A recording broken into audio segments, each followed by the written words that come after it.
Okay, culture number 2 is generosity. Remember, we're talking about cultures that lift our churches. They lift the level of our churches. First culture, praise. Second culture, generosity. I think the second culture that we can build in our churches that does lift the church in profound ways is a culture of generosity. And specifically today, I'm talking about financial generosity. And again, there's both a theology and a practice to this. So let's start theologically. I think theologically, as pastors, as leaders, the most powerful way we can build a culture of generosity in our churches is for us personally to operate out of a place of revelation regarding generosity, a personal revelation regarding the power of generosity for us first as individuals, as leaders.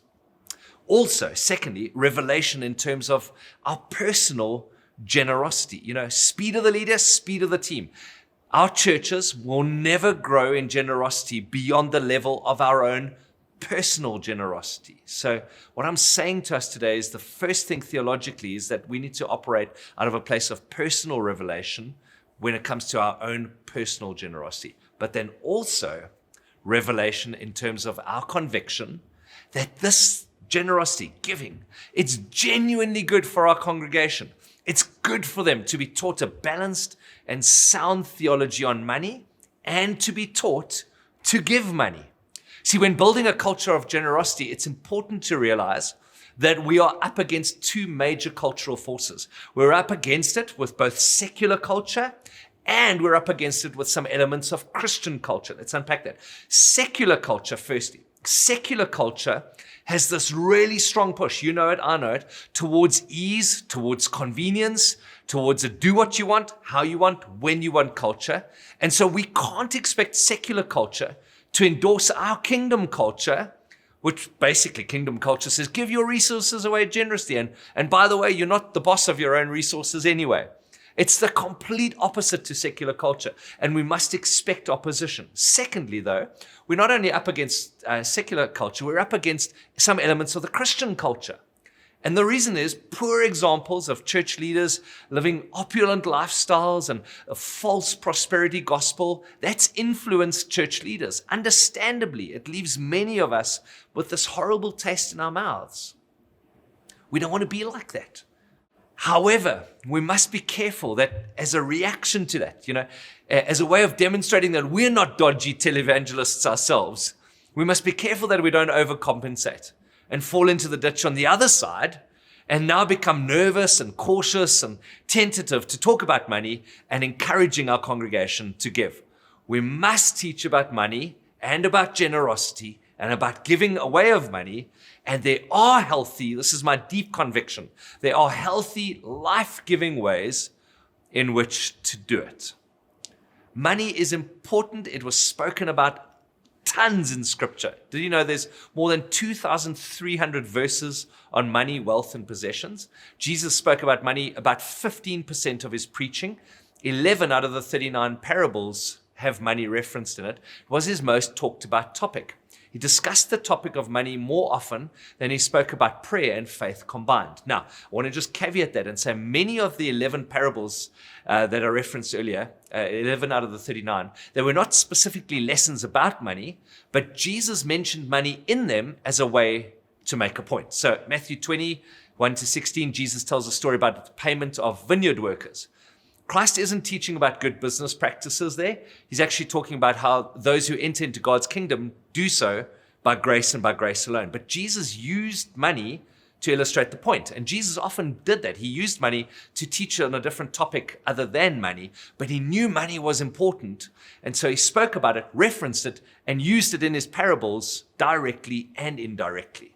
The question then becomes, well, why did Jesus teach so much on money? And as pastors and leaders, it's so important that we understand this. I think firstly, Jesus knew that money would be important to us. That's why he spoke about it so much. He knew that the world operates with money, and so much of our lives are affected by money. Our marriages, our emotions, our integrity, our faith, all of it's affected by money. And so it's important to teach on money because money affects us as human beings so profoundly and so deeply. So it's simply being a good pastor when we preach about things that affect us at a human level so profoundly. It's good pastoral practice to teach on money.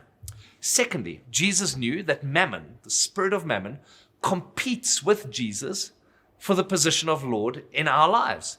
Jesus knew, he knew it would be the last hurdle for many in their journey towards Christ-centeredness. He knew it would be the most difficult thing to lay at his feet. He knew that it was the clearest indication of the level of our devotion to him would be our budget. He knew that. And this is what he affirms when he talks about the widow and her 2 coins. It's hugely important to teach on money because money ultimately is not a money issue. It's a discipleship issue. The way we handle money, what we do with money, it's the clearest indicator of our discipleship to Jesus. And you and I cannot, as pastoral leaders, make disciples without teaching on money. Third reason why Jesus spoke about money so much is because he knew that the world operates with money and it's powerful. Jesus knew the good that money could do. He knew the evil it could perpetrate. Jesus knew how powerful money was. He knew that it's the system of our world. And he knew it was important to teach on money because money has this great power and because it takes on the morality of the person in whose hands it finds itself. And so we must teach our people that their resource has great power. This is in essence what Jesus was teaching. Money can accomplish great things.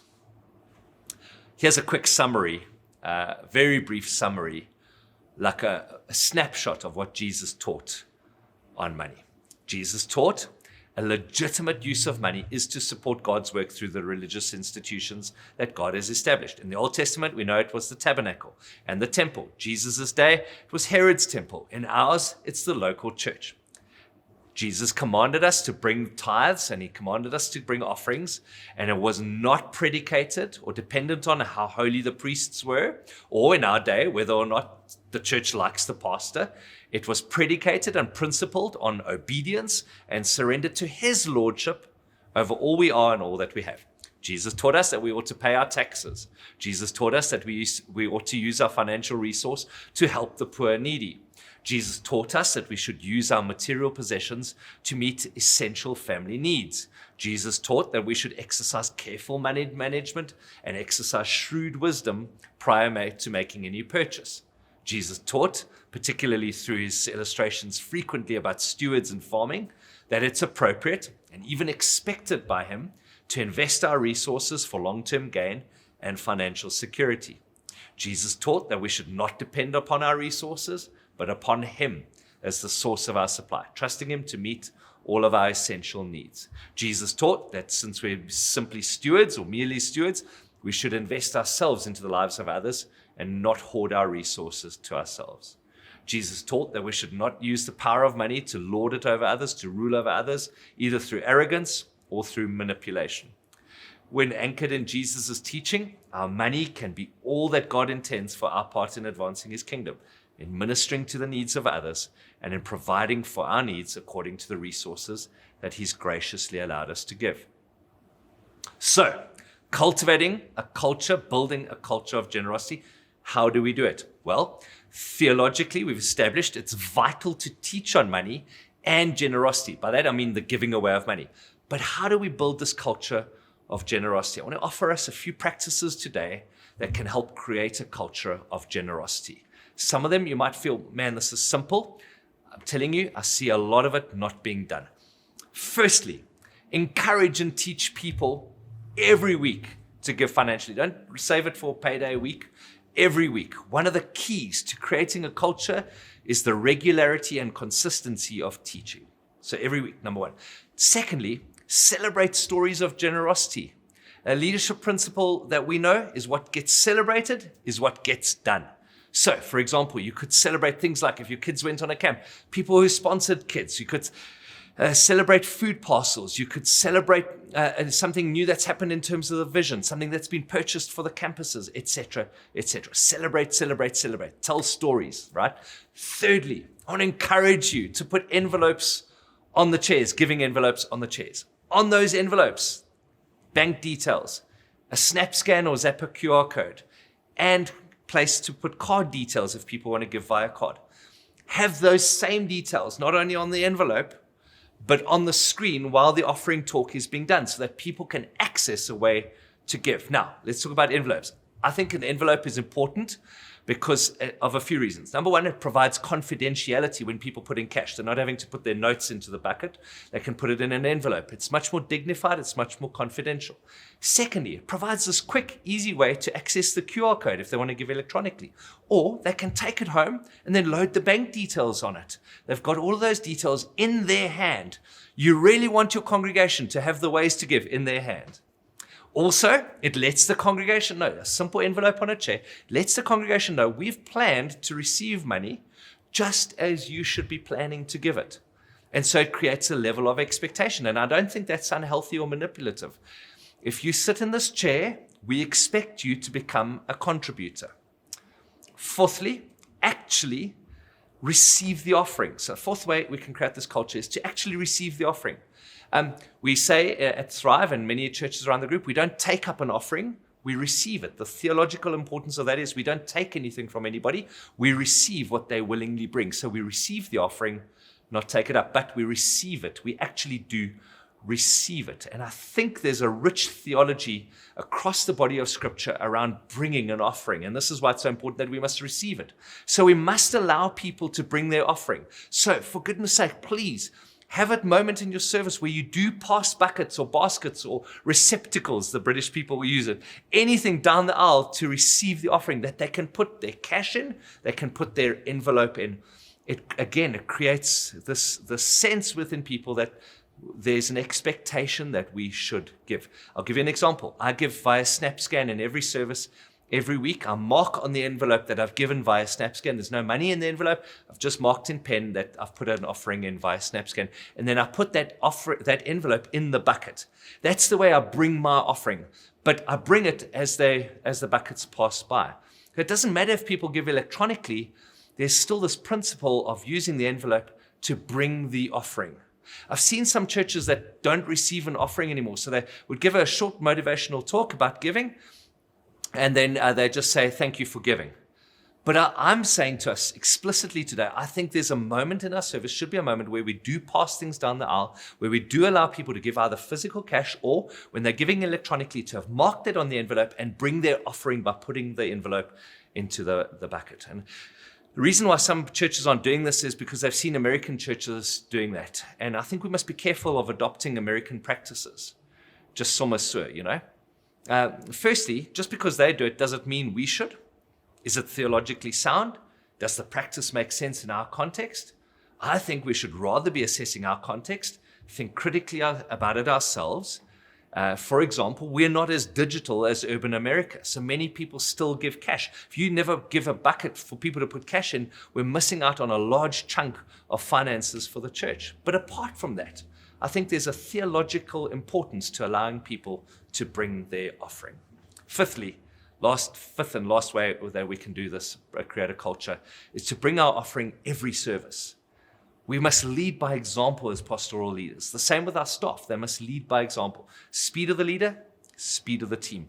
Remember, your congregation don't only do what they're taught, they do what they see. And when you and I model giving, when they see us giving every single service, it models something more powerful, possibly than even what our words would say. Now, when it comes to that weekly teaching that creates a culture of generosity, I think there's some important things that we should keep note of and that we'd be wise to include. I think firstly, we've got to make sure when we're speaking every week about generosity and about giving, we should keep vision front and center. Always talk vision, never talk budget. Always talk vision, never talk budget. I'll unpack that. But I remember Paul Van Coller saying to me years ago that the resources to the Zambia project, they really began to open up. They really began to flow when him and Marinette, as missionaries there, presented their work as an absolute privilege. And they just spoke vision, vision, vision the whole time. They never spoke about the expense base they had or how they needed money. They never spoke about budget. They only ever spoke about vision. I think if we do the same in our churches, it's powerful. Speak vision, not budget. Tell them what you want to do, not how you need to keep the lights on. Secondly, I think we must keep our teaching creative and strategic. I'll give you an example. At Thrive over the last few weeks, we've started something called the 10-month challenge. We're saying to people, hey, over the next 10 months, let's increase our giving, predominantly to those who don't tithe. We're saying, look, we know for you to go from 0% to 10% is a big stretch. So take a 10-month challenge with us. Every month, commit 1% more of your income to God. January, you do 1%. February, you do 2%. March, you do 3%, etc. And it's an encouraging and accessible way for people to start to get to the 10% level while not having to make that massive jump. And so it does it gradually. They also start to see God coming through for them on their finances month to month, and that encourages them to keep going. I had a lady come to me straight after the service when we first presented the 10-month challenge. She said to me, please, can I email your team or you or somebody every month when I make my transfer? I want to be accountable to that. I think it's a powerful thought and it can work powerfully. We're seeing it yield lots of fruit at Thrive. This is important, keeping the teaching fresh, strategic, and creative. It's important, and it's important because we have 3 main categories of givers in our churches. I want to call them the tithers, the tippers, and the turbulent givers. The tithers, the tippers, and the turbulent givers. The tithers are those that are faithful tithers, but maybe they need to be challenged to move on with greater levels of giving. Maybe a 10% person needs to be moving to a 12% of their income. So that's the tithers. Then we've got the tippers. Those are the ones that just tip God. They'll chuck $10 into the offering. They have not bought into tithing at all. And then category 3 is the turbulent givers. Those that want to do the right thing, but they're erratic, they're turbulent, they're up and down in their giving, they can't stick to their principles. But we've got to teach each of these categories. We've got to teach the tithers, the tippers, and the turbulence. And we've got to have something to challenge and encourage the tithers, the tippers, and the turbulent givers. We've got to help them understand the difference between tithes and offerings. Okay, so that's important. Creative and fresh and strategic ways in the way in which we teach. Then I think we've got to look for and tell stories of God's goodness. Testimonies are powerful, and when the congregation sees somebody else in the congregation testifying to how faithful God was, it's powerful, possibly even more powerful than you and I getting up and teaching on it. I think we've got to keep reminding them of the benefits of sowing personally, to the church, and to the community. What are the benefits to them personally? What are the benefits to the church? And what are the benefits to the community? Lastly, I think we've got to make the ask. I often say to our platform team, guys, you've done everything in this talk except make the ask. Conclude your talk by asking people to give. As we give generously today, may God richly bless you. Yeah, the other day, I was with a colleague of mine and we were ordaining some new pastors, and the gentleman asked us a question. He said, hey, where would your churches be if you hadn't received a vision offering?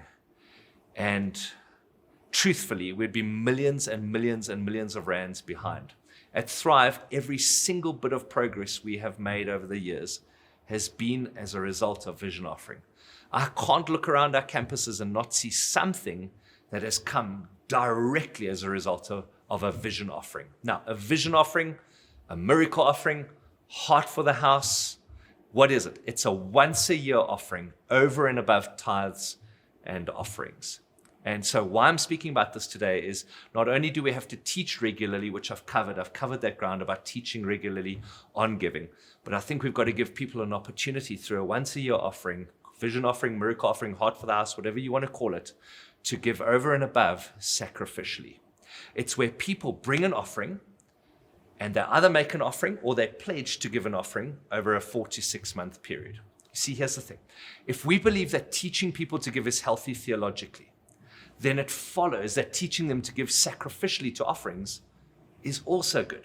If it is done without manipulation, without a false prosperity gospel or theology, and if it's done with honesty and with integrity. At Thrive, we don't promise people a blessing.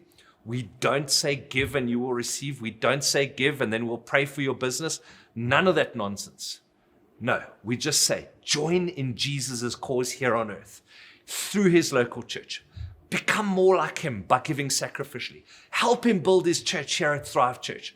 Help create a legacy for future generations.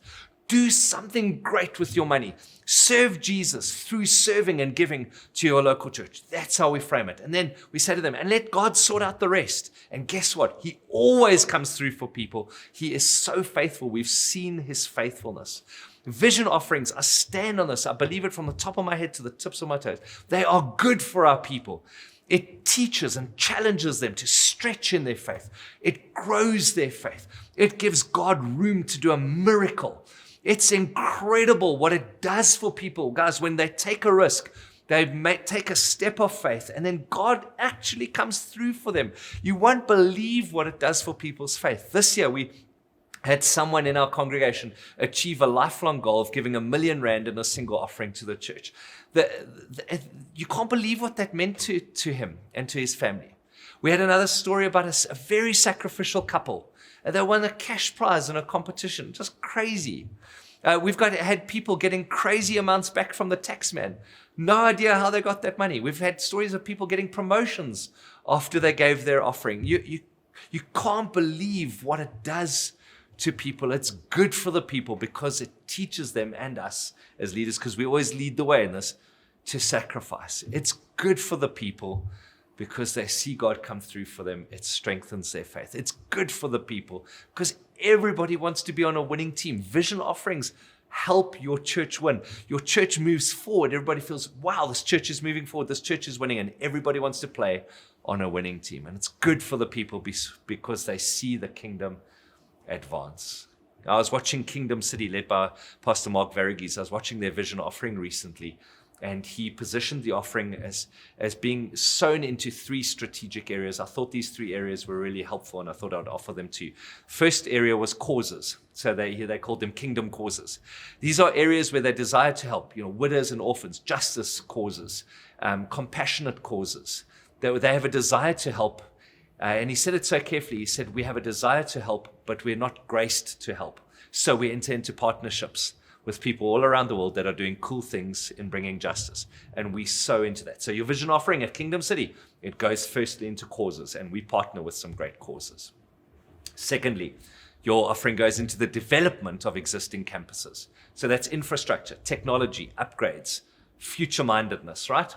And then the third area that it goes into the future, and that's future church plants. And they're building up funds, as are many churches around our group, for future church plants. If you want to know anything about a vision offering, how to do it, when to do it, how to position it, how to build up to it, how to market it well, how to talk it through well, how to cast vision well, contact your regional leader. In this case, it's Jason. But if you're from another region and you're in on this, contact your regional leader. We'll give you a step-by-step guide. Mark Serfontein did a session on this at our conference last year. Also, on our YouTube page, there's an interview that I did with Pastor Andre from Rivers Church on our YouTube channel about cultures of generosity. It's worth doing. Friends, what I'm saying to us today is that there are 2 cultures that you and I can build that lift our churches. A culture of praise, a culture of generosity. I've tried to offer some ways that you and I can practically build both of those cultures. As we do that, as you do that, collectively, as we do that, as we build, may God grant you courage, may He grant you strength, may He grant you revelation, may He grant you a grace to do all of what He's calling you to do.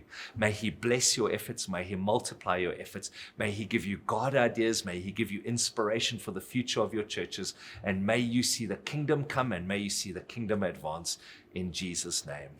Take care, everybody. See you soon.